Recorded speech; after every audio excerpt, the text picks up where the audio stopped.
Selamat pagi. Em, Assalamualaikum warahmatullahi wabarakatuh.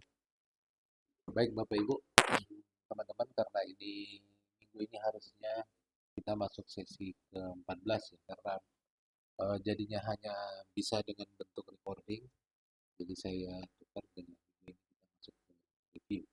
Sebetulnya terkait dengan UAS, yang bisa saya sampaikan tetap di kategori di bisnis proposal, di mana di dalamnya itu ada beberapa item yang sudah kita pelajari terkait dengan manajemen strategi. Jadi saya lebih menekankan di sini, harapannya nanti Bapak Ibu teman-teman bisa present di depan ya, di depan menyampaikan proposal bisnis yang sebetulnya sudah mencakup beberapa elemen dari manajemen strategi. Dan kalaupun kita eh, nanti di UAS, UAS juga akan lebih banyak fokus ke eh, item-item dari manajemen strategi yang ada di bisnis proposal. Jadi saya eh, eh, mungkin Bapak Ibu bisa menjabarkan secara lebih rinci begitu. Baik, karena fokus kita ke bisnis proposal untuk pagi ini saya akan coba sampaikan contoh begitu ya. Contoh bisnis proposal yang imajiner, mungkin juga bisa Bapak Ibu bisa buat lagi lebih menarik gitu ya. Cuma poinnya yang ingin saya sampaikan ada beberapa hal yang mungkin bisa menjadi penekanan waktu kita membuat bisnis proposal.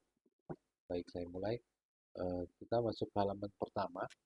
Jadi misalnya Bapak Ibu bisa membawakan begini, selamat pagi, saya akan membawakan proposal mengenai healthcare aplikasi bisnis plan dari healthcare aplikasi yang terintegrasi.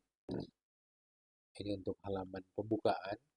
Lalu halaman berikutnya kita memperkenalkan diri. Halo, saya Brad, saya mewakili bla bla bla. Bapak Ibu bisa kontak saya di email tertentu yang disebutkan di bawah ini. Next. Kita masuk ke step pertama dari bisnis plan, yaitu bisnis goal, tujuan dari bisnis ini. Eh, nah, ini untuk memperkuat Bapak Ibu. Jadi sebelum memulai presentasi mungkin kita bisa memperkuat dengan quote-quote yang bermanfaat gitu ya, yang bisa menarik perhatian pendengar. Misalnya di sini saya coba ambil, tidak ada ekonomi, kondisi ekonomi seberapapun buruknya yang bisa mencegah sebuah tujuan yang sudah dibangun dengan tindakan yang cukup. Ini kan berkaitan juga dengan kondisi sekarang yang perekonomian yang belum cukup baik. Jadi kalau kita ingin membawakan, saya coba memperkuat message yang ingin kita bawakan bahwa kita sudah melakukan perencanaan dengan baik, walaupun dengan kondisi saat ini yang belum cukup, kondisi perekonomian saat ini yang mungkin tidak cukup ini ya, tidak cukup kondusif. Baik, ini background akan saya sampaikan. Pertama, bahwa kondisi ekonomi selama pasca COVID-19 ini juga masih menurun, belum membaik, dan masih ada pembatasan kontak lain langsung. Sementara dari sisi potensinya, sebetulnya pengeluaran pemerintah dan pengeluaran dari masyarakat itu meningkat. Dan potensi lainnya, jumlah penduduk Jawa Barat itu yang besar dan kontak langsung masyarakat masih terbatas. Ini mungkin bisa diperkaya Bapak Ibu ya, cuma ini sedikit aja gambaran bahwa eh, backgroundnya jelas sebetulnya karena kondisi perekonomian yang eh, belum kondusif dan masih adanya pembatasan kontak langsung antar masyarakat. Di satu sisi ada potensi bahwa pengeluaran pemerintah maupun publik itu meningkat untuk terkait dengan healthcare, dan tidak bisa dilakukan kontak langsung sementara jumlah penduduknya cukup besar. Dan ini rencana bisnisnya kita akan membuat satu aplikasi super ya, yang mencakup semua semua ekosistem yang ada di sektor kesehatan untuk melayani 50 juta penduduk di Jawa Barat. Jadi kalau kita lihat bahwa eh, misalnya gitu ya, dalam aplikasi ini kita akan menggabungkan di mana ada 250 rumah sakit di Jawa Barat, ada 1.000 produsen alat kesehatan, ada 100 perusahaan asuransi, 18.000 perawat, dan 1.500 apotik, serta 3.000 orang dokter yang ada di Jawa Barat. Dan ini akan kita propose via asosiasi masing-masing, asosiasi rumah sakit, asosiasi dokter, asosiasi apotik dan perawat dan juga perusahaan-perusahaan asuransi semuanya kita linkkan untuk digunakan oleh 50 juta penduduk di Jawa Barat. Nah, next step-nya kita menyampaikan kondisi eksternal analisis. Bapak Ibu bisa menggunakan Pestel, gitu ya. Menggunakan Pestel ataupun EP. Ini adalah external factor. Ini EP, tabel EP untuk menunjukkan sebetulnya adanya opportunities dan threats yang mungkin muncul dan mana hal-hal yang penting bagi perusahaan diberikan rating yang lebih tinggi dan diberikan bobot yang lebih tinggi. Lalu berikutnya adalah analisa internal, ini terkait dengan kekuatan dan kelemahan dari internal perusahaan, bisa dijabarkan di sini, dan pada akhirnya akan menyusun suatu SWOT analisis bahwa strength-nya adanya pengeluaran kesehatan yang meningkat dan adanya dukungan dari asosiasi rumah sakit, klinik, dokter, dan apotek.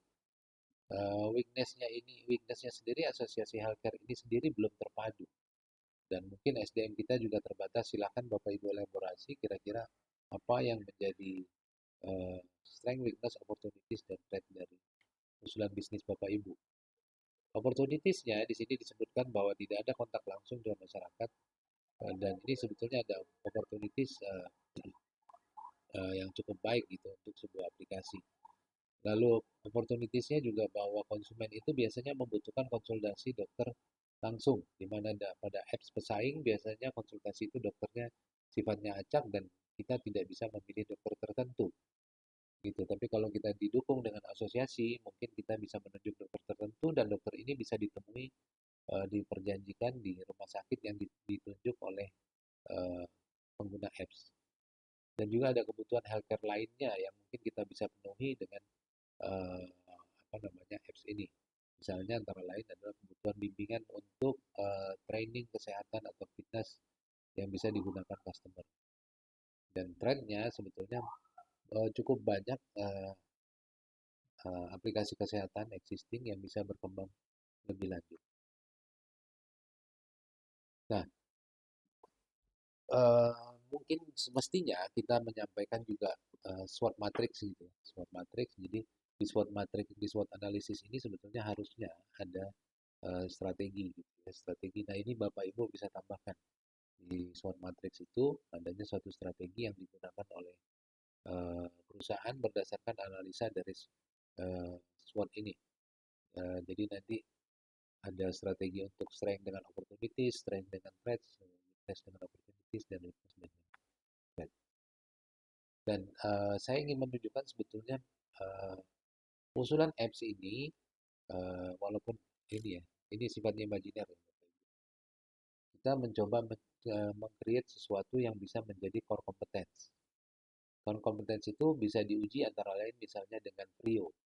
Itu saya sampaikan di sesi 10 gitu ya. Di sesi 10 juga saya sampaikan bahwa ini bisa diuji dengan Trio. Apa sih sebetulnya keunggulan dari uh, usulan kita ini? Gitu. Dan uh, kita uji dengan Trio. Misalnya dengan Trio itu apakah disebut valuable, jarang, ya, jadi apakah bernilai, jarang, sulit ditiru, dan apakah sudah organize. Kalau 4 kriteria ini masuk, maka ini kita bisa sebut sebagai keunggulan kompetitif yang sustain, yang berkelanjutan, ya, berkesinambungan. Jadi contohnya di sini saya mengharapkan sebetulnya aplikasi ini terintegrasi dengan beberapa asuransi, terutama BPJS, sebagaimana diketahui Bapak Ibu bahwa BPJS kesehatan itu dimiliki oleh seluruh komponen masyarakat, dan juga adanya dukungan asosiasi serta adanya dukungan jaringan offline. Jaringan offline ini baik rumah sakit, klinik, atau apotik yang kita garap dari asosiasi. Jadi dengan adanya tiga hal ini, mungkin ini bisa menjadi core competence dari uh, aplikasi imajiner ini. Gitu. Lalu drivernya apa? Drivernya ini sebetulnya apa yang menyebabkan bisnis ini akan sustain, akan tumbuh terus. Ini mungkin bisa digambarkan yang lebih mikro gitu ya. Cuma ini saya menggambarkan bahwa sebetulnya pengeluaran eh, dari sistem kesehatan untuk GDP di hampir di seluruh negara di dunia itu eh, meningkat terus gitu ya. Sampai di terakhir itu di Jerman itu bisa pengeluaran jadi sampai dengan 10% dari GDP. Jadi kondisinya memang meningkat. Jadi ekspektasinya bahwa bisnis ini akan terus berkembang, kesehatan ini akan terus berkembang, dan ekspektasinya bahwa aplikasi kita ini akan membantu, di mana pengeluaran masyarakat sendiri akan semakin meningkat terkait dengan kesehatan. Nah, ini mungkin bisa di riset secara lebih mendalam ya. Lalu bagaimana kondisi landscape kompetisinya? Ya, saya coba gambarkan bahwa ada dua item yang kita nilai. Satu, adanya dukungan asosiasi dan dukungan jaringan online, offline. Jaringan offline ini maksudnya adanya dukungan jaringan rumah sakit, klinik yang bisa didatangi secara fisik oleh pengguna apps. Gitu ya. Dan saya coba bandingkan misalnya ini dengan beberapa aplikasi kompetitor imajiner lainnya, saya gambarkan. Jadi harapannya aplikasi yang diusulkan ini selain memiliki dukungan asosiasi dan juga memiliki dukungan jaringan offline. Ini yang akan memposisikan kita lebih baik dibandingkan dengan ini ya. Mungkin salah satu pesaingnya digambarkan di sini adalah rumah sakit uh, vertikal gitu ya, atau rumah sakit vertikal ini maksudnya rumah sakit milik-milik pemerintah gitu ya, dan yang mungkin mereka memiliki jaringan offline yang cukup banyak, tapi tidak selalu didukung oleh organisasi asosiasi baik rumah sakit maupun dari profesi-profesi di bidang kesehatan. Jadi aim dari bisnis proposal ini sebetulnya adalah kenapa kita mempunyai core competence, karena kita mempunyai core competence antara lain karena kita didukung oleh asosiasi, didukung oleh rumah sakit dan rumah sakit, klinik maupun, dan itu kita dilakukan pendekatan via asosiasi. Dan dengan menggabungkan semua itu dalam satu aplikasi, maka diharapkan bahwa konsumen apps ini selain bisa berkonsultasi online, juga bisa berkonsultasi offline dengan dokter yang dia inginkan dari tiap rumah sakit yang berada misalnya di Jawa Barat. Dan dia bisa memilih apotek misalnya yang berada di Jawa Barat. Dan kalau dia perlu layanan rumahan, dia bisa menghubungi misalnya perawat yang bisa dia pilih di berbagai rumah sakit yang ada di Jawa Barat. Jadi, dan itu semua didukung oleh BPJS Kesehatan dan ataupun asuransi swasta lainnya. Jadi untuk payment pun akan diselesaikan dengan via aplikasi oleh asuransi yang umum. Nah, ini saya coba gambarkan sebetulnya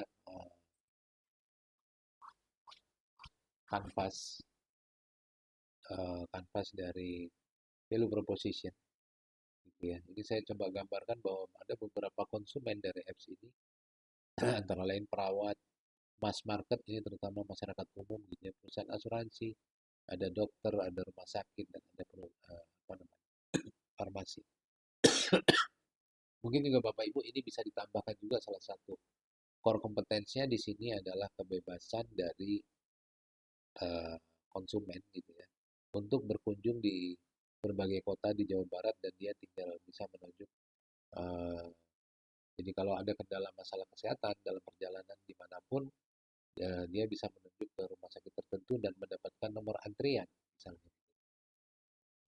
mendapatkan nomor antrian dan penyelesaian pembayarannya pun secara otomatis via BPJS. Jadi saya coba gambarkan bahwa ada beberapa uh, target market, target marketnya ini, dan ini pains dari mereka, gitu ya. Dan ini gains yang mereka harapkan sebetulnya. Jadi untuk seluruh ini, seluruh target market ini gains yang mereka harapkan. Nah, misalnya perawat ini painsnya antara lain eh, mereka mengharapkan memperoleh jasa rawat in-house atau offline. Sementara dari mass market, dari masyarakat umum itu harapannya mereka kalau harus daftar ke rumah sakit itu lama. Ini pain dari mereka. Mass market juga painnya adalah misalnya dokter di aplikasi dengan dokter secara offline yang mereka temui itu bisa berbeda. Jadi harapannya mereka bisa memilih dokter yang sama di rumah sakit yang sudah ditunjuk. Lalu untuk rumah sakit mungkin pain points-nya adalah sistem administrasi mereka panjang, dan untuk dokter mungkin mereka mengharapkan adanya tambahan income gitu ya dengan jaringan yang lebih luas. Sementara untuk perusahaan farmasi atau apotek mungkin mereka memerlukan tambahan penjualan via online. Nah, ini gain yang pain reliever yang kita coba tawarkan gitu ya. Untuk mass market, jadi mereka bisa mendaftar rumah sakit via dari rumah, dan dokter online-nya yang mereka untuk konsultasi dari aplikasi itu bisa dipilih juga dengan dokter dari rumah sakit tertentu yang mereka bisa temui secara offline. Dan untuk perawat mungkin memerlukan,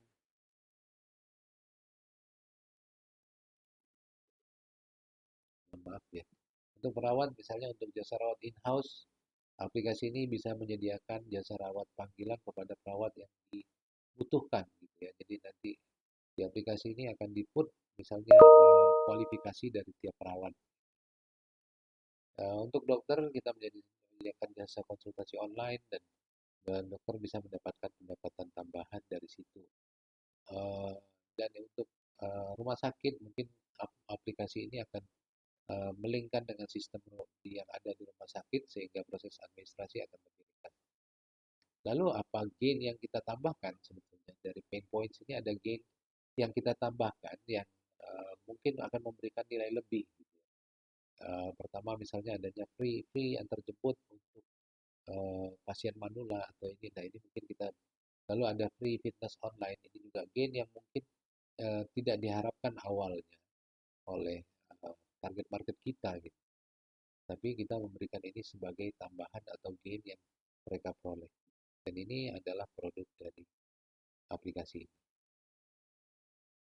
Nah, ini secara lebih tegas kita sampaikan lagi bahwa aplikasi ini terpadu untuk pemain industri healthcare, antara lain dengan konsultasi dengan dokter rumah sakit yang dipilih, pendaftaran konsul online untuk pasien, pemesanan obat yang diantar gitu, dan adanya penawaran alat kesehatan gitu, alat kesehatan pemain alkes tadi juga, lalu dan adanya penawaran vitamin, dan metode pembayarannya mudah karena dilingkan dengan asuransi, uh, dan adanya layanan antar, dan mungkin ada gain tambahan yaitu adanya instruktur video untuk instruksi mengenai kesehatan, konsultasi kesehatan yang bisa disampaikan. Jadi diharapkan ini semua penegasan sebetulnya dari usulan aplikasi yang kita buat. Nah ini penegasan saja Bapak Ibu sebetulnya dengan gambar, dengan picture yang lebih besar dengan ini, bahwa akan memberikan manfaat kesehatan yang lebih luas bagi masyarakat umum. Next step-nya di proposal ini menyampaikan schedule penyelesaian, dan ini schedule detailnya kita menggunakan Gantt chart. Lalu economics of the business. Uh, jadi dari seluruh Jawa Barat harapannya sebetulnya 50 juta penduduk, 10% saja populasi diharapkan mengakses aplikasi ini, dan kita akan mendapatkan 4 juta user baru, 4 sampai 5 juta user dengan perkiraan profit sekitar 4,98 miliar di tahun pertama. Ini semuanya imajiner Bapak Ibu, tapi ini penting buat investor menggambarkan bahwa uh, bisnis yang kita usulkan ini layak dan akan menghasilkan profit sebesar 5 miliar di tahun pertama. Ini besar sekali Bapak Ibu, 5 miliar ini juga penegasan, slide ini penegasan bahwa bisnis ini layak untuk dijalankan. Lalu kita masuk ke step 2 mengenai rencana detail dari aplikasi ini. Nah, ini slide pertama menjelaskan bisnis modelnya, di mana customer segmennya seperti tadi, value proposition ini customer segmennya, dan value proposition yang ingin kita sampaikan ini. Jadi dari Mas Bang. Lalu channelnya dari mana? Cara channelnya dilakukan melalui aplikasi, aplikasi dan satu lagi melalui web, gitu ya, web. Dan relationship-nya gimana? Kita juga menyampaikan program sebetulnya kepada customer dengan via web ataupun dengan email. Ini akan menjadi customer relationship. Dan revenue-nya dari mana? Pertama komisi, komisi penjualan yang kita peroleh dari ini, dari masing-masing. Dan juga kita menyediakan space advertising di aplikasi maupun web yang disediakan. Lalu itu dari sisi sebelah kanan dan di sebelah kiri dari si bisnis modelnya sendiri, sebetulnya resources-nya apa? Resources yang utama di perusahaan ini adalah developer aplikasi dengan aktivitas utama mereka melakukan development aplikasi. Partnernya siapa? Sebetulnya yang partner utamanya adalah asosiasi healthcare, lalu jasa pengiriman atau transportasi atau ride hailing, dan adanya fitness influencer. Ini key partner dari aplikasi ini. Lalu bagaimana dengan cost structure-nya? Biaya yang dikeluarkan adalah terutama untuk fee pengembangan aplikasi. Ini SGA ini adalah terkait dengan general affair dan human capital yang harus dikeluarkan, biaya operasional perusahaan, dan di sini perlunya adanya advertising campaign. Ini cost yang akan dikeluarkan oleh perusahaan ini. Jadi ini ada gambaran manajemen di mana penjelasan di sini lebih ke penjelasan kualifikasi dari masing-masing orang pendiri perusahaan atau manajemen perusahaan. Misalnya di Imani Jackson ini merupakan dia CEO-nya dan merupakan dokter spesialis penyakit dalam yang saat ini masih berpraktek di beberapa rumah sakit utama. Lalu Marcos Galan ini sebagai Chief Information Officer dari IT. Dia adalah merupakan pemilik dari beberapa startup setelah sebelumnya bergabung dengan beberapa market komunitas market. Dan Excel adalah direktur keuangan dan Arut adalah direktur operation. Tapi poinnya adalah di tiap penjelasan ini lebih menggambarkan kualifikasi dari orang-orang yang bergabung dalam bisnis ini. Oke, lalu kita masukkan praktis. Berikutnya kita dalam menyampaikan rencana marketing manajemen, menyampaikan rencana operasi, menyampaikan rencana human capital, dan timeline. Lalu rencana dari sisi keuangan, manajemen keuangan, di mana bisnis ini dimisalkan memiliki payback period 2 tahun. Jadi dalam 2 tahun akan kembali modal. Terima kasih. Nah, itu gambarannya Bapak Ibu, rekan-rekan, untuk penjelasan singkat untuk perkuliahan kita kali ini. Jadi untuk review, sebetulnya review lebih lebih ke review di UAS. Itu mungkin lebih ke sebetulnya apakah item-item yang dari manajemen strategi yang uh, perlu kita pahami, item-item dari manajemen strategi yang perlu kita pahami, dan uh, tools apa yang bisa kita gunakan. Jadi sebenarnya dengan kalau Bapak Ibu teman-teman bisa menjelaskan bisnis proposal ini dengan sangat baik gitu ya, dan itu akan menggambarkan sebetulnya pemahaman dari Bapak Ibu sendiri terhadap manajemen strategi, dan uh, saya rasa tidak akan ada kesulitan terkait dengan ujian gitu ya. Saya kira itu pagi ini. Terima kasih. Saya kira cukup. Sampai kita berjumpa nanti di hari Sabtu lagi. Tolong Bapak Ibu persiapkan presentasinya dengan sangat baik gitu ya. Dan kita yang satu orang presentasi dan yang lain akan duduk sebagai investor imajiner. Terima kasih. Assalamualaikum warahmatullahi wabarakatuh.